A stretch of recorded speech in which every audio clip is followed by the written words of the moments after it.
mercado son cada vez más violentas, más sangrantes. En todas las entidades del país vemos cómo se incrementan la violencia de género y distintos tipos y modalidades de violencia contra las mujeres, como son la feminicida.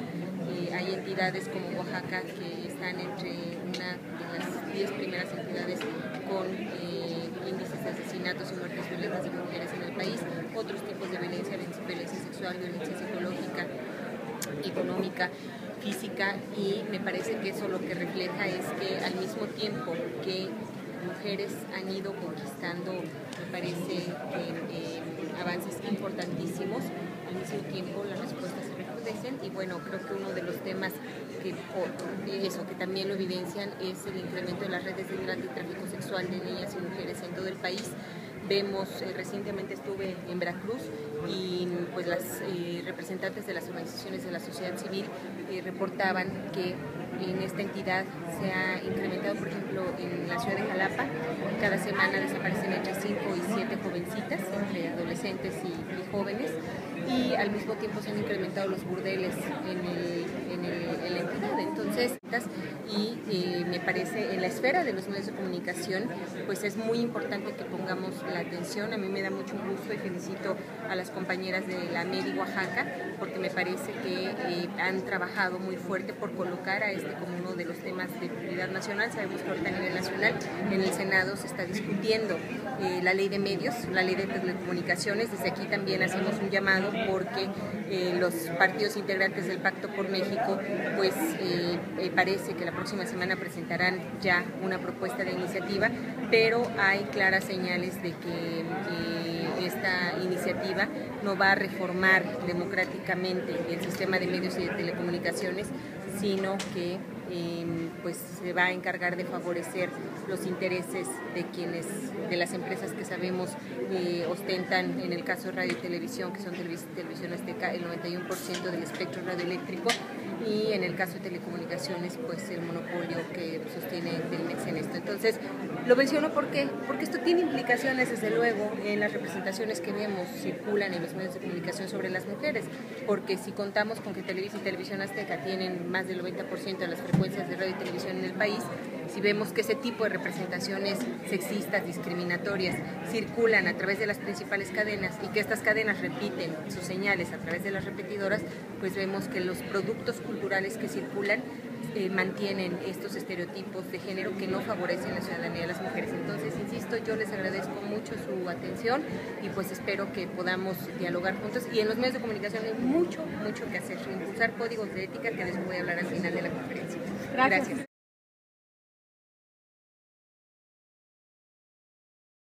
Fue la falta de interés, no solo de los partidos, sino de la propia autoridad electoral, en promover los derechos ciudadanos de las mujeres.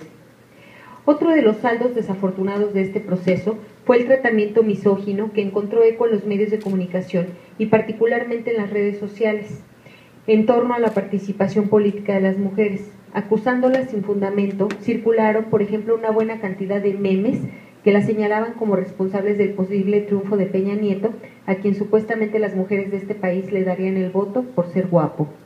También en las redes se difundieron diversos mensajes valorando la participación de la única candidata presidencial durante este proceso, no en términos de su desempeño en la esfera política, sino de cuestiones tan irrelevantes como su maquillaje, vestimenta e imagen corporal. En este sentido, en la MEDI Nacional nos dimos a la tarea de analizar la imagen de las mujeres en la comunicación política durante ese proceso electoral, y los resultados demuestran con contundencia la discriminación prevaleciente. ¿Qué encontramos? Nada nuevo si nos atenemos a las evidencias aportadas por la investigación feminista, que desde los años 70 ha documentado la discriminación y los estereotipos prevalecientes en la comunicación política. En primer lugar, observamos que una de las imágenes más recurrentes en la publicidad política durante esta elección fue la que asoció a las mujeres al espacio doméstico, como madres y esposas, y a los hombres al público, es decir, como agentes de la acción política y social.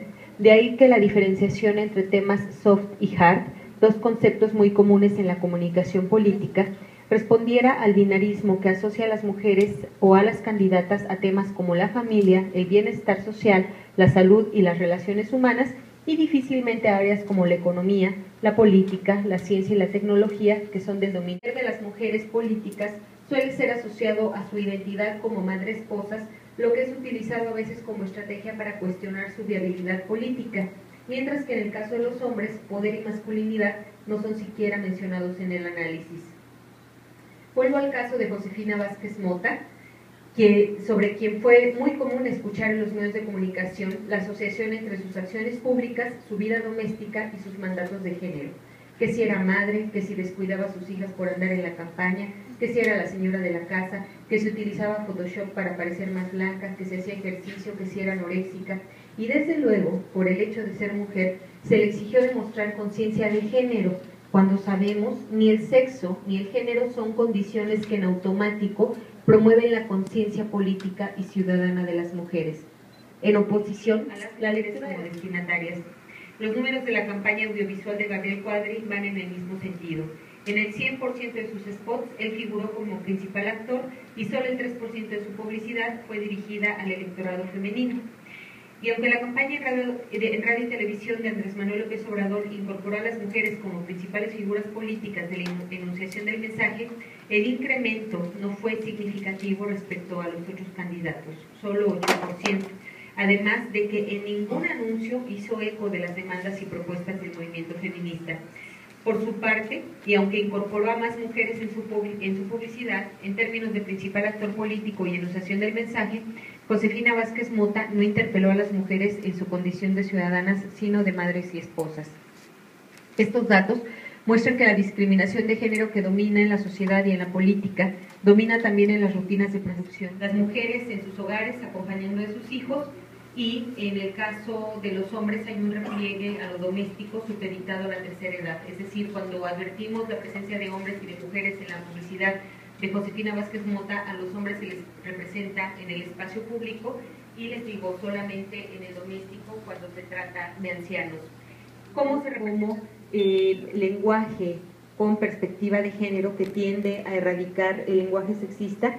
Todos los actores políticos y enunciadores de su discurso son masculinos. Los valores políticos centrales que exaltó su campaña fueron la valentía, la libertad y el compromiso vinculados al mundo masculino.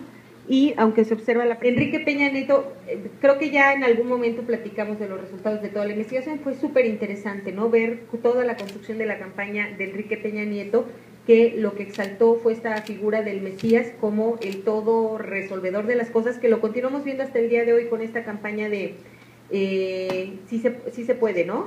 La de no se puede, sí se puede, ¿sí?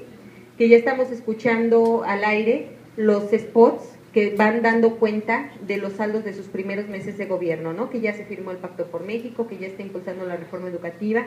Es en la misma línea que siguió su campaña como candidato. Vamos a ver que en el 94% de los mensajes que él emitió, presentó al hombre como principal enunciador. ¿Y esto qué implicaciones tiene? Que los hombres son representados como portavoces legítimos en términos políticos. Cuando escuchamos en los spots, por ejemplo, para anuncios de lavadoras, es poco común escuchar voces de hombres, ¿no? O sea, comúnmente son personajes femeninos o anunciando detergentes o qué sé yo, aunque ahora con estas supuestas nuevas masculinidades de que los hombres ya también le entran a la cocina y a las cazuelas, ahora aparecen voces masculinas, pero en la mayor parte de ese tipo de publicidad figuran la presencia femenina.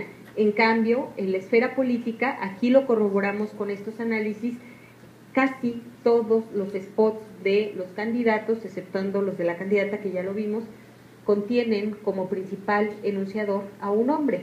¿Qué es lo que nos dice esto? Que son los hombres, o que es la masculina, la voz autorizada para pronunciarse en el espacio público de la política. Buenas tardes, doctoras. La pregunta es concretamente en el tema que mencionó usted sobre esta votación que se va a dar la próxima semana en el tema de la reforma de telecomunicaciones. Si está participando de alguna manera gente que conoce el tema concretamente de la MERI. Pues sé que ha estado participando el senador Javier Corral, que finalmente pues es uno de los que inició la Asociación Mexicana de Derecho a la Información, pero no sé cómo, si están midiendo un poco o tomando el pulso a esta votación, digamos, o a cómo están las fuerzas completamente en ese tema, y si la perspectiva de género está incluida, digamos, en esta propuesta de la reforma de telecomunicaciones.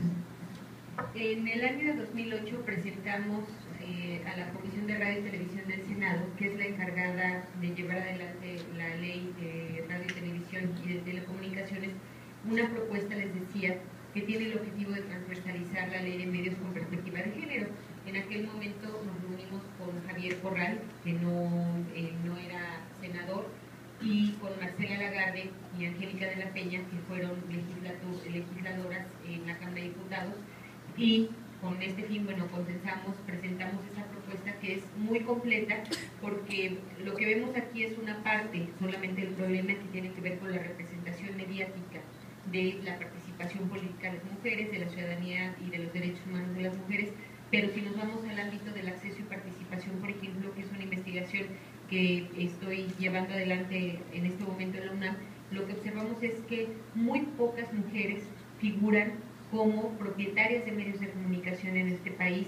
Por ejemplo, en los consejos de dirección de administración de Televisa y de Televisión Azteca, que controlan más del 91% de las estaciones de radio y televisión en México, no figura ninguna mujer. No hay ninguna mujer que esté influyendo en las decisiones sobre los contenidos, que es el tema de esta conferencia, ni decisiones sobre la administración de este espectro. Entonces, esa es una de las implicaciones. Otra tiene que ver también, pues desde luego, con la educación para los medios. ¿Qué pasa con las audiencias? Hasta el día de hoy, a nivel institucional, no existe ningún programa que vaya dirigido a promover esta formación de audiencias críticas desde la infancia, una de las demandas de los académicos de comunicación desde los años 70.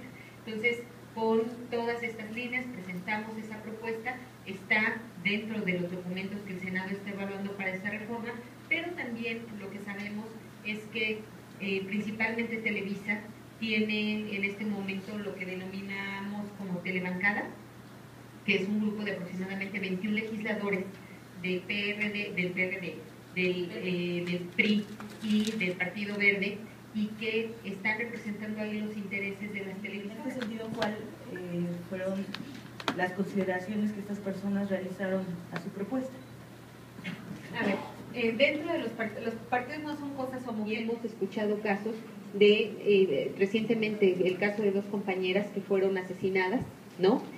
Compañeras que han sido encarceladas. Digo compañeras porque la mayor parte de quienes operan estas radios son mujeres, son radios que sirven para organizar a las comunidades, y entonces una ley de medios como la que estamos defendiendo favorecería que esto de los canales espejo, ustedes prenden su televisión y ahora ven que de los canales, por ejemplo el canal 2, hay 1, 2, 2, 2, 3 quienes tengan ya la televisión digital, ¿no?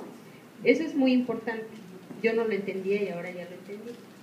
Esto de los canales espejos significa, ¿qué es lo que nos muestra esto? Que con la digitalización se abre el espectro, es decir, si antes un canal ocupaba 1000 MHz, parece que ahora un canal va a ocupar la tercera parte de esos 1000 MHz, lo cual significa que se libera espectro para que haya más estaciones de televisión.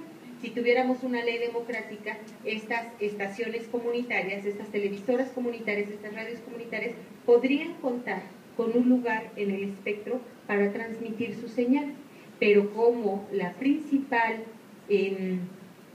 principal criterio de la COFETEL es el de la concentración y el de los dineros, pues métanse ustedes a ver el padrón de la COFETEL.